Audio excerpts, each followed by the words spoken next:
We are back for week 7. What is going on, everybody? How you doing? How are you all? We are doing it as a Friday night because, well, schedules are conflicting for Saturdays and Sundays right now. So we're going to get this going for Friday night fun. Yeah, pretty much. I apologize, folks. I'm what you call the drunk girl at a college frat house with my company right now. So, they're just tossing me around wherever.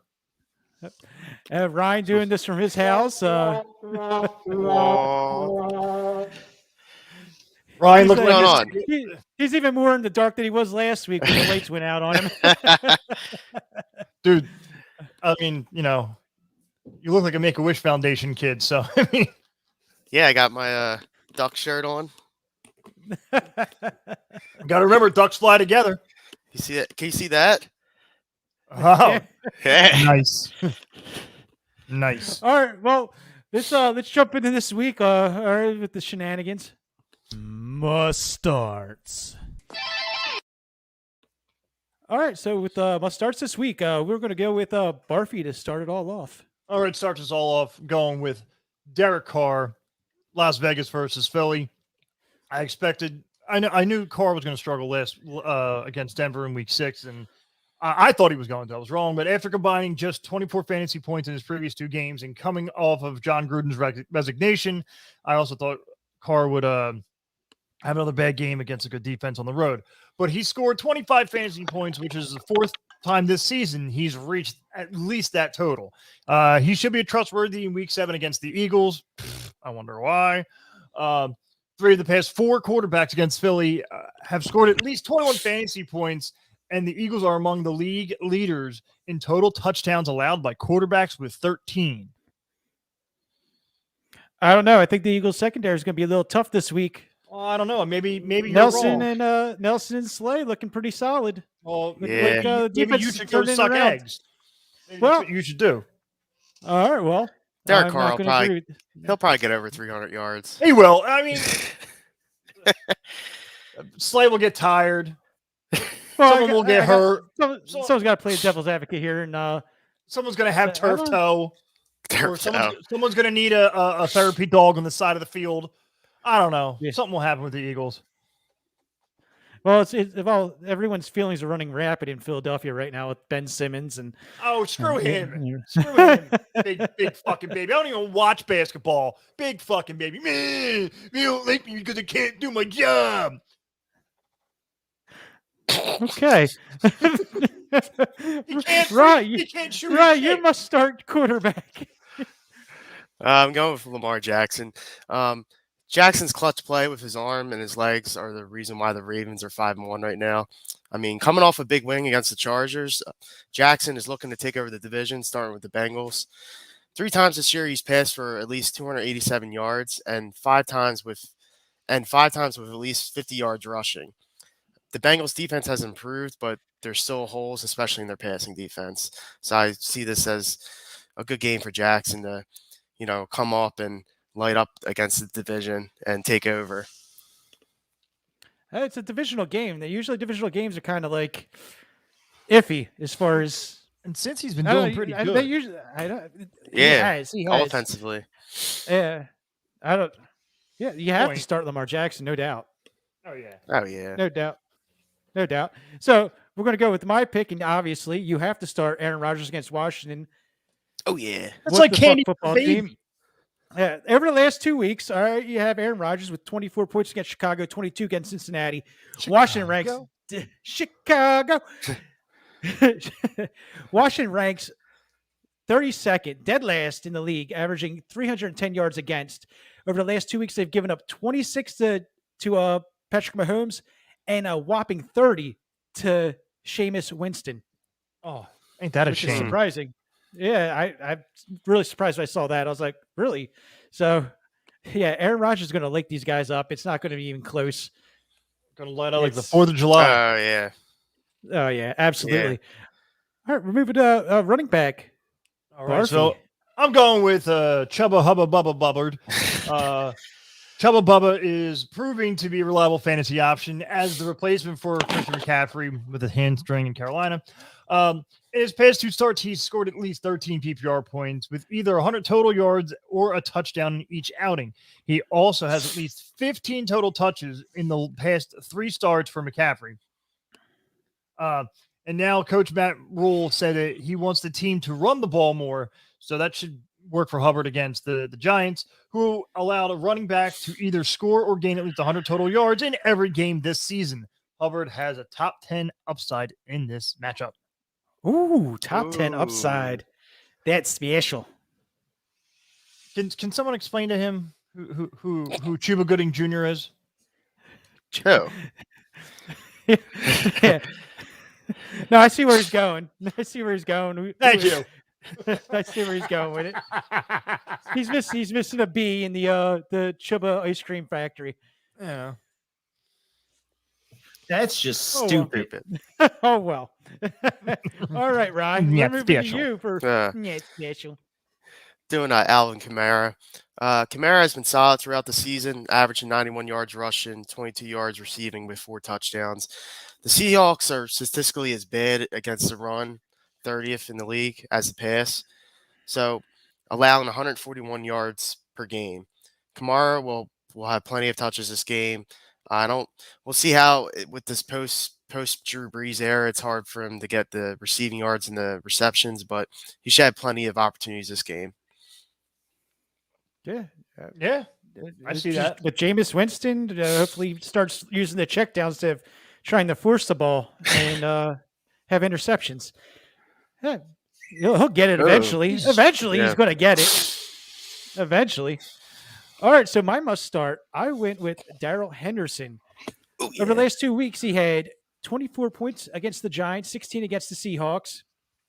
Going against Detroit this week, ranked 26 against the run, averaging 132 yards against. Over the last 2 weeks, Detroit has given up 25 points to Mixon and another 25 points to Madison. So just going to ride the average and say Darrell Henderson, 25 points. Damn. Oh, dude, Why not? He's been proven to everyone, all the haters, even I was one of them. preseason. I was one of them. I didn't think it was what it was. He does get hurt. He can't stay on the field. So figured that someone was going to overtake him eventually just because availability is the biggest thing in the NFL. And you don't have it, you don't have it.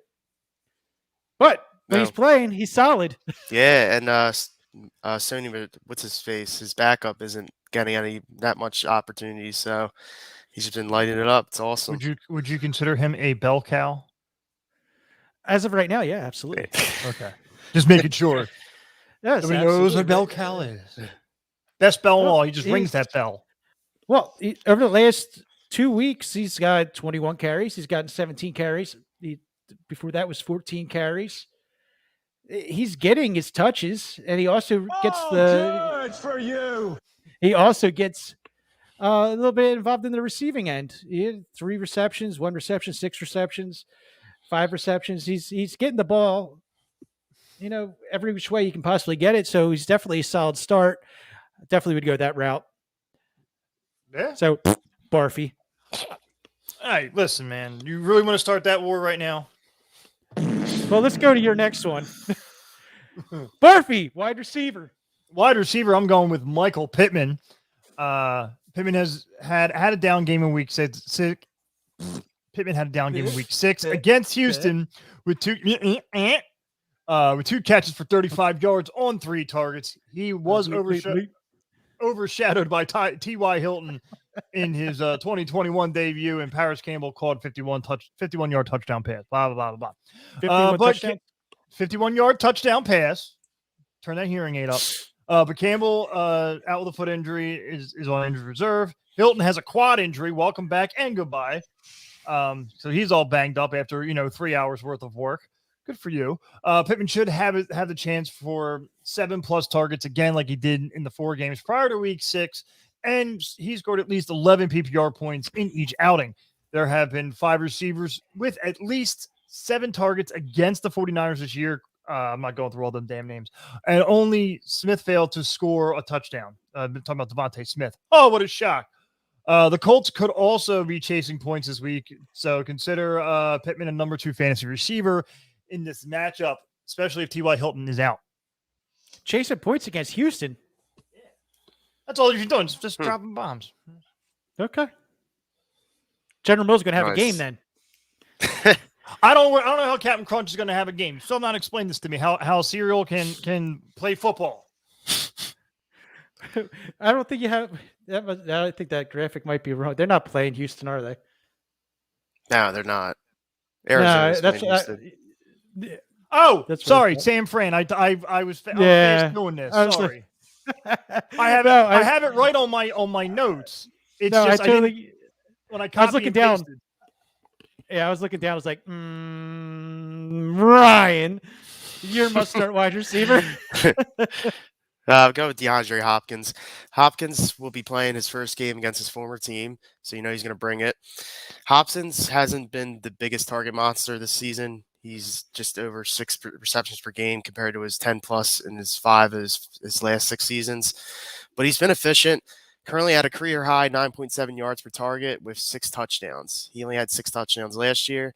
So I see this, against the Houston Texans, they're going to blow him out. So it's just it should be a no-brainer. You got to start him. Easy. Obviously. Obviously. Yeah, he's been a touchdown beast recently. As of recently, yeah, 2 touchdowns, 1 touchdown. Yeah, I don't want to call DeAndre Hopkins a touchdown dependent guy, but that's almost what he's become a little bit, just because there's so many mouths to feed in that offense, and now they have Zach Ertz playing tight end for him. Yay! Yay! Zach Ertz is actually going to play good. Yay! Oh, all right. Moving on to I got Calvin Ridley. Didn't play the last 2 weeks, so he's well rested. Going against Miami, a 29th ranked pass defense, averaging 293 yards against. Over the last 2 weeks, they've given up 21 to Marvin Jones and 30 to Antonio Brown. I think the trend is going to continue with the number 1 wide receiver playing lights out against Miami, and Calvin Ridley is going to have his breakout week this week. Oh, yeah. Yes. I could see it. Yeah, Miami has been destroyed by wide receivers recently, so big game coming for Calvin Ridley. Yes, much needed. Oh, yeah. Yeah. Yeah. Sleepers and redeemers. All right, so sleepers and redeemers. We got quarterback Barfy. I mean, I'm not the quarterback. I'm just Barfy picking my quarterback. Just to refer that, I do not play the foosball. I am way too fat and out of shape to play foosball. I could play for the Eagles perfectly because I'm injury prone. So I got Jameis Winston. I got Jameis Winston in the sleeper category. Hoping Seamus Winston. Is it? What a shame. Yeah, what a shame. Oh, I was hoping Winston. Need a good Ghostbuster reference in there. I was hoping Winston was going to get Michael Thomas back for this game, but it appears it's going to be a couple more weeks away before making his 2021 debut. But without Thomas, Winston can still be considered a low-end starter in Week 7. It is bye week. A lot of bye weeks are starting, so there you go, pulling the jackass. Especially against Seattle's defense, that is 4th in the NFL in passing yards allowed. Tannehill, Kirk Cousins, Matt Stafford, and combination of Trey Lance and Jimmy Garoppolo have all gone for over 300 passing yards against the Seahawks. And Winston just had 33 points at Washington in Week 5. Of course, that's not saying much because it's Washington, but whatever. For fantasy points, it's worth it. And they were off last week, so now they're all nice and rested, which includes a season-high 30 attempts on Week 5. Winston's a good streaming option for Week 7. Absolutely. Bye weeks are killing everyone this week. I actually have to start someone that is on a bye because I'm not dropping anyone off my roster. I dropped someone and I landed on gold with the Ernest Johnson last night. Bastard was freaking out. I was like, how'd you get him? Oh my God. I'm like, That was so funny. He's like, I hope he gets 1 point for you. And I'm like, okay. And I just took a picture of him in his interview and sent it to him saying 100 yards on his opening day. Jackass. Former AAF standout. All right. Hey, Ryan, you actually agree with Barfy on this. Yeah, I like Jameis Winston. 12 of his 70 completions have been touchdowns, and his best 2 yardage totals have come in the last 2 games. Seattle is 29th in the pass game, allowing 300 or 29th in pass, allowing 306 yards per game. Seattle lacks a pass rush as well. They're only putting up 11 sacks this season. This should be easy. Jameis Winston should come out hot and light it up. Easy. Win. Yeah. Light I it up, agree. up, light it up, up. Yeah. James All right. Winston. I went with Carson Wentz, as we've already talked about Michael Pittman earlier. I do agree that Carson Wentz, over the last 2 weeks, has had 19 against Houston and 29 against Baltimore. Playing San Francisco, is ranked 8th against the pass, averaging 217 yards against. They have given up 14 to Kyler Murray and 23 to Russell Wilson. But I just think Carson Wentz is playing lights out right now, and he's going to find Michael Pittman plenty. And Lights they're out, going to roll steamroll. radio. They're going to steamroll. Oh yeah. They're going to I mean, steamroll San Fran. I mean, I got a soft spot for my boy, but I mean that he's finally found his niche. I mean, he's averaging what is he averaging a week now with passing yards? Carson Wentz. Like 375 or something like that. Whoa, damn! Don't Whoa. 375. No, what is he averaging? Not 375.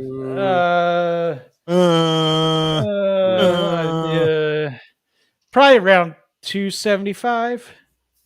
Yeah. That might be his I thought safer he was bet. like over 300 a game, except for one. He's close. Over the last 2 weeks, he's had 223 and 402, 228. Oh, he sucks. But Never mind. that 402 came against a very stout Baltimore D, and that wild shootout where the what's his face Lamar Jackson just like came back in the fourth quarter, garbage time points, and then won, and they missed the field goal. I'm sorry. I really do feel some of this it's getting scripted. It's starting to turn into the WWF. like, are you serious? You get mollywopped the entire game, then all of a sudden, oh, here comes Hulk Hogan. Jesus. Throw the ball. I'm going to run the ball. Come on. Some of that seems. Well, he does. That's what he's done all season. He just turns it on in the fourth quarter. He's unstoppable. I don't know. Something seems fishy on that. Barfy, you're running back, sleeper redeemer. You pronounce this one because I want to see this. I mean, his name is Ramalama Ding Dong. Ramondre. It's Ramondre, but I'm gonna go Ramadan.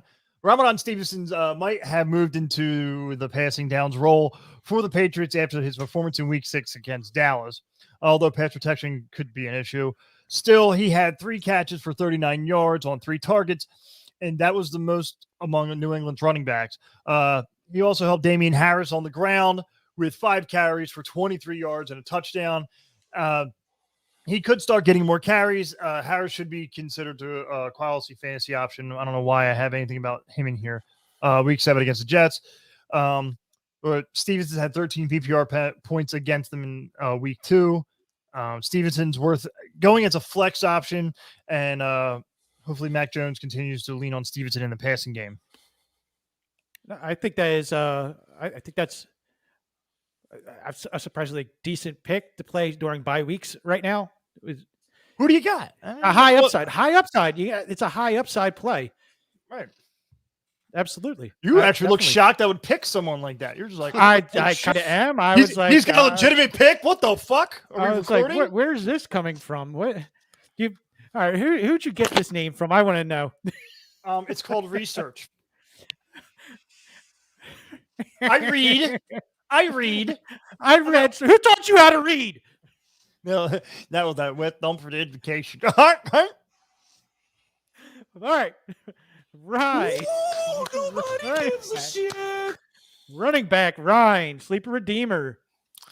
Yeah, I'm gonna roll with Josh Jacobs. I think he's due for, putting up a decent fantasy week.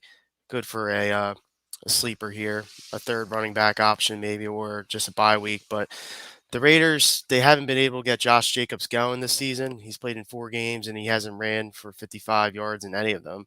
The blocking hasn't been that good, but I'm thinking Josh Jacobs should have more success here. While the Eagles have a good front, they haven't played well recently. Dallas and Kansas City ran for 160 and 200 yards against this front. So Chuba Hubbard ran for 101 yards 2 weeks ago. Fournette ran for 81 yards and 2 TDs against this defense. With that in mind, I feel like there's a decent chance for Jacobs to, get at least 7 yards and a touchdown. I could see him getting in the end zone this week, but he's not big on the passing game, but He should be though. Yeah, the last 3 games he's caught 10 passes for 65 yards. So we'll see. He's a back that can catch the ball out of the backfield. I don't understand why they don't do that. Yeah. So my sleeper redeemer, I am going Miles Sanders this week. Miles Sanders over the last 2 weeks, they had 8 against Tampa Bay, 8 against Carolina, going against Las Vegas, ranked 25th against the run, averaging 131 yards. Over the last 2 weeks, Williams and Gordon combination with 18, and Damian Williams had 16. Now, I just think that Sirianni is going to have to eventually start listening. The offensive coordinator's already spoken out and said we need to get Miles Sanders going. And I do think that this could be the week that he's going to get his 15 carries at least. Well, at least 15. I mean, you're halfway through the season. You think you get a fucking clue. At least 15 carries, I think he's going to get this week. And he should have a solid week. He should have a solid week against this defense. It is strange. The matchups there. Not getting the ball. It's almost like a conspiracy. Like they don't want to pay him after the season, or like it's just so bizarre. Where they want to move on from him with Gainwell. They're like, all right. Well, that's what I mean. He could be up for trade options. So they're like, let's not get him hurt. Yeah, or unless they're just banking to save his legs for the next couple of years. Plus, they have their strongest running back, Jalen Hurts, already on the field. So why? Why would it matter? I mean, come on, he's got the best rushing yards on the whole fucking team. What are you doing? What do you do? All right, Barfy, you're wide receiver, which again, I like this because I'm a huge Hunter Renfrow fan. He's a little engine that could, and he does it, and he makes it work. So I picked Hunter Renfrow for one reason only. I knew Monahan would say that. That's exactly why I picked him. So Renfrow struggled against the Broncos in week 6 with season lows and targets, only 5 targets, 3 catches, 36 yards, and only 6 fantasy points. But he should rebound this week. Derek Carr should lean on Renfrow in this matchup. Remember I said Derek Carr earlier. In this matchup, especially if the Eagles try to limit the big plays and put Darius Slay and Henry Ruggs III, because they're going to get tired out quickly. In 3 home games this year against Baltimore, Miami, and Chicago, Renfrow is averaging 14 points per game. How about that? I like it. How about them apples? Applesauce, bitch. Nice. Applesauce. All right. I like this pick too because I do think that I hope so. Jameis Winston is going to go off, and Callaway is going to be a major part of it if it happens. I hope so. So go with Marquise Callaway. In 2 of his past 3 games, Callaway has drawn 5+ targets. In these 2 games, Callaway managed 4+ receptions, 41+ yards, and at least 1 touchdown. Callaway finished both of these games with 14.1+ PPR points. With this matchup, Callaway enters this matchup at the Seahawks, whose defense isn't getting the job done at any level. They're surrendering 40.7 PPR points per game to enemy wideouts. Good for 8th most in the NFL. While the Seahawks defense has only given up 6 touchdowns to wide receivers, they have given up the 7th most receptions and the 5th most yards.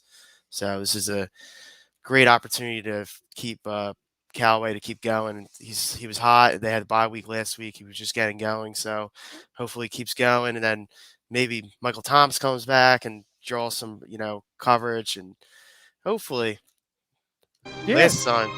And totally redeem yourself. I hope so. I might start him.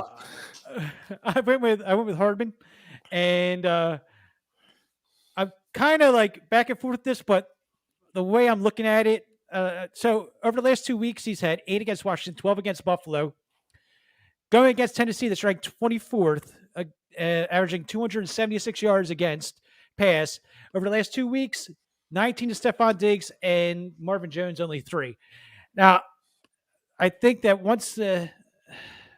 I think this is going to be a big passing game. Like Patrick Mahomes is going to have a monster day, and I think they're going to try to lock down Tariq Hill, and Harmon's going to be open for a lot of big yards. So if you need a guy for a bye week flex, Harmon is a very solid play, I believe. So how do you say this guy's first name? I'm not even trying it. Is it Nicole? Nicole? That was my guess. Nicola. Yeah. All right, moving to Breakout Flex. All right, so our Breakout Flex, we got Zach Ertz. You're damn right we do. We got Zach Ertz finally playing for a team that respects him on a strong team. And I don't know who I want to cheer for more, Carson Wentz or Zach Ertz right now. But Ertz couldn't have picked a better week to join the Cardinals because of their matchup with the Texans, who have allowed the most fantasy points to opposing tight ends. In the past 3 games against Buffalo, New England, and Indianapolis, Houston has allowed 4 touchdowns to tight ends, and Ertz will look to keep that streak alive. Kyler Murray has gotten 2 big games out of Max Williams this season with at least 16 points. So he should have the opportunity to help Ertz make a splash in his Cardinals debut.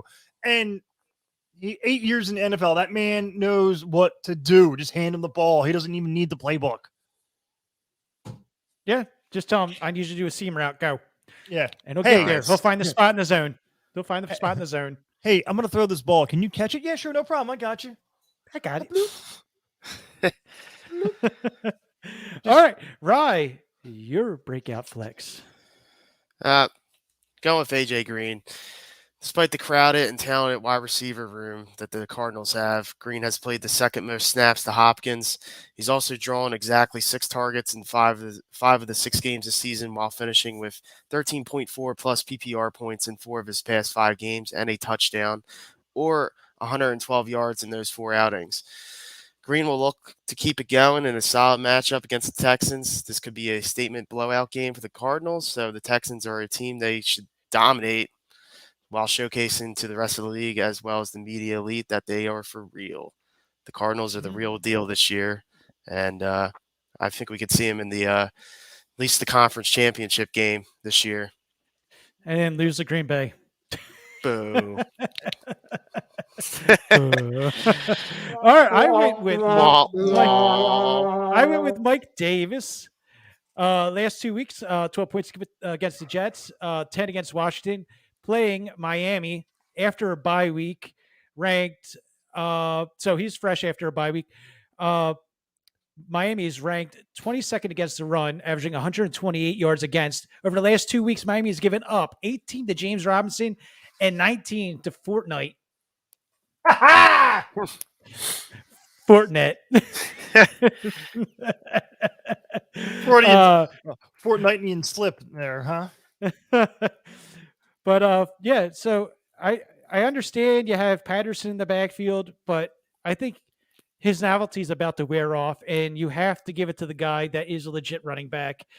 I understand Patterson is doing his thing right now, but let's not all forget who he is. This is just a flash in the pan. He's going to eventually go away, and Mike Davis is going to have to be the guy between the tackles to make things happen. Yeah, I agree. Yeah. I mean, this is garbage time football right here. I feel it is. It's going to be a garbage game. Absolutely. So it's going to be a lot of points, but I think Atlanta knows they have to control the clock, so they're going to have to run the ball. But all right, let's move on to That's a Bust. So, Barfy, your bust of the week. My bust of the week. It's going on like Donkey Kong. I've got DK Metcalf. I'm about to bust. First game without Russell Wilson. Metcalf struggled at the Steelers in week 6 with just 6 catches, 58 yards on 7 targets. It's only the second time he scored fewer than 16 PPR points this year. And you should be concerned about Metcalf with Geno Smith under center, especially this week against the Saints and cornerback Marshawn Lattimore. Metcalf played the Saints in 2019 and finished with just 2 catches for 67 yards in that meeting. He's a much better receiver since then, but he's also had Wilson in that matchup. Metcalf should still be started in most leagues, but you should lower expectations for the stat line because of Geno Smith. Same goes for Lockett, who had 2 catches for 35 yards and 7 targets with Smith in week 7 against the Steelers. Ooh, did I call that bust last week? I'm about to bust. Bust. All right, Ryan. I'm doing Ryan Ryan Tannehill. Yeah, I mean, he's only averaging 1 passing score per game, and just Derrick Henry's just killing it. I mean, this could be an opportunity against the Chiefs. Their defense has been slacking, but I just don't see it. Tennessee runs the ball 44% of the time, and that's the fifth highest in the league, and they're bottom 5 passing team. So they're just not thriving, and I think we should start to look for other options for quarterback if you drafted them. You know what I'm going to say? I'm going to call it right now. Derrick Henry does not finish the season. Ooh. Whoa. Well, statement there, sir. I said I got that. him. I said it. it. Derrick Henry finished the season. Yeah, drink it down. Damn it. Hold on 1 second. What? What? I think this the workload over the last 2 seasons prior and the workload he's getting this season, I don't think he's going to finish the season. Yeah, but he's Derrick Henry. I don't want to use Derrick Henry. Big dick Derrick Henry coming at you. Yeah. We've seen this all before. We've seen this so often. But they're not Derrick Henry. We'll see. You had Todd Gurley, Christian Fingers McCaffrey, Arian Foster. We go through Todd names Gurley. of the top backs in the league, and after 400 carry seasons stacked up, they never finish. We'll see. So my bust. Khalil I'm about Herbert, to bust. Khalil Herbert against Tampa Bay. Herbert. Now I know he had a monster week last week, but it's not going to happen again this week. So over the last 2 weeks, he had 18 against Green Bay and 8 against Las Vegas. Tampa Bay is ranked number 1 against the rush, averaging 55 yards a game. They've given up 8 to Sanders, 27 to Gaskins, but all of but 2 points of that 27 that Gaskin had was through the air. So unless they're going to throw the ball to Herbert, which they're not, because he's only over the last 2 weeks. I think he only had 2 receptions over the last 2 weeks. So he's not involved in the passing game all that much. So this is definitely going to be a week you're not going to want to play him. You're not going to want to. Not against Tampa I'm Bay. about to bust. Yeah, this is going to be a bust. Bust. Big bust. So moving on to our last. Oh, it's a bet. So this week in the betting circuit, we have Barfy that does not have a bet this week. I actually do have a bet. I do have a bet. I did some research real quickly. But my advice to you, it's Halloween. You got to get candy. You're good. You got to prep the house to turn the heater on. Exactly. You got a week. So I just got paid this Friday. I don't get paid next Friday. So save your money. Buy your kids that fucking Power Rangers costume or whatever the hot fad is this year. Joe Exotic costume. Get real size candy bars. Not that little fun size bullshit. Spend the extra nickel. Get some real candy bars out to the kids this year because it's COVID. Since last year Halloween was canceled, you've got to go extra hard this year for it.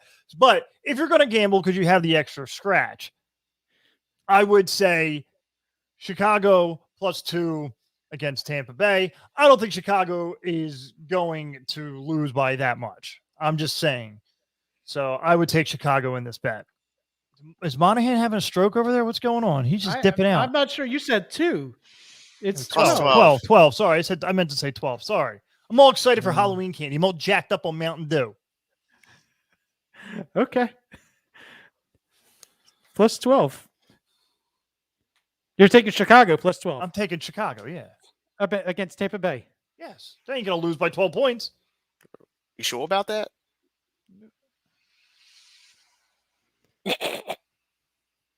It's got really awkward. Right. Let's go.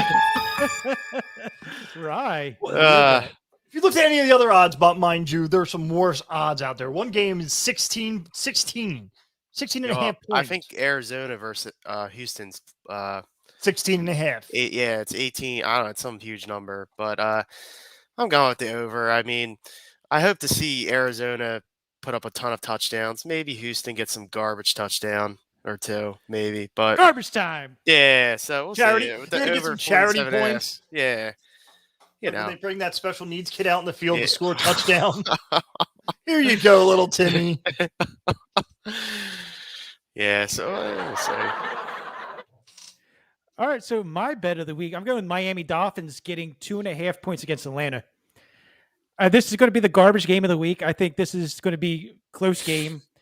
So it could go either way, but I think with Tua back in the picture, Miami plays productive football. Tua who? And Tua Tua. Tagovailoa. Ah, Ooh. did it. Nice. Ooh. Did it. Nice. Yay! What was that?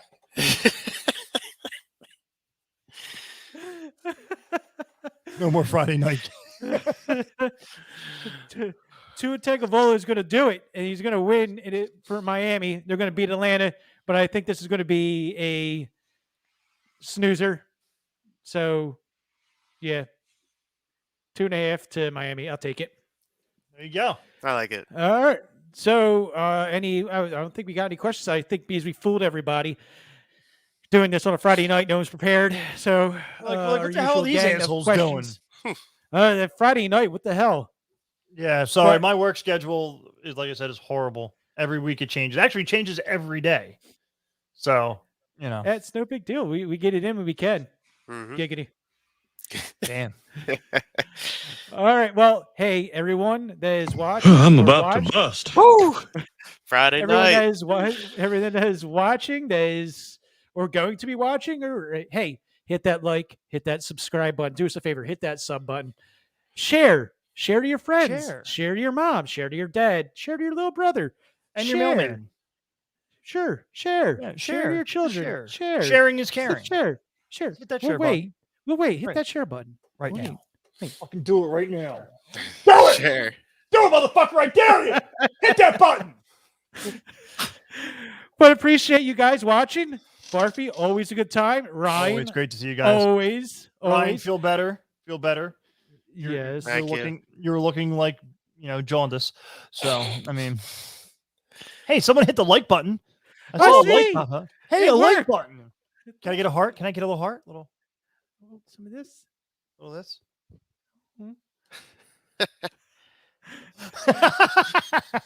But hey, Barfy. So for Barfy and the Bastard Brigade podcast this week, do you guys get some material going? We or got some we- material. We very did a late nice. night episode with the Bald Bastard and I, and we had nothing. We literally had nothing. You could literally see the sleep deprivation in my eyes. So it's going to be an interesting episode. And then we also had a therapist come on for the following week because someone's going on vacation because we got to go to Disney World with all 17 of our kids. So I got kind of analyzed and that plan backfired. I was trying to make fun of Dan, and here they both came up on me. So you'll have fun watching that in 2 weeks. Oh, I like it. All right. Well, hey guys, again, appreciate everything you guys do, and we'll see you next week.